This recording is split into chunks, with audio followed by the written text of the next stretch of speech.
We're back at Space with comic book creator Eric Adams. Eric, thanks for being here. Yeah, you're welcome. Hey, could you tell us a little bit about what got you into comic books?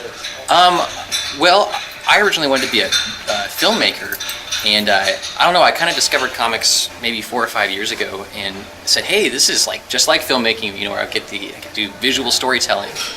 There's a script involved, and so at the beginning it was kind of like, hey, this is going to be my bridge to making movies, and that was kind of silly for me to think, but now that I'm in comics, it's like I really don't want to leave. I kind of like what I'm doing here. I don't feel any reason to move on. Sure. Did you read a lot of comics before you started creating them? No, not at all.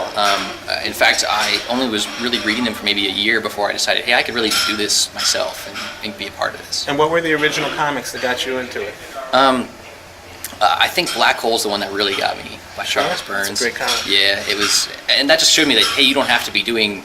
I mean, of course, I didn't think all comics were superheroes, but it really showed me that you can do really kind of indie kind of things with comics, and it opened up a whole scene to me that I didn't know was there. Okay, so what do you try to express in the comics that you make? Can you tell us what you've done and what you've tried to say with those comics?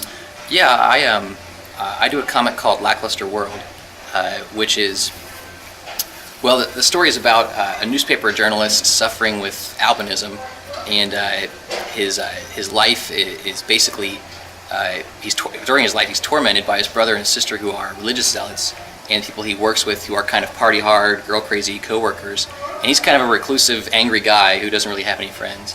And he gets kind of pushed to the point where he decides he's not going to tolerate the world trying to change him anymore. He's going to change it first. So a lot of the themes in that book come from my own life. I don't think of myself as I don't think of myself as the main character whose name is Fahrenheit.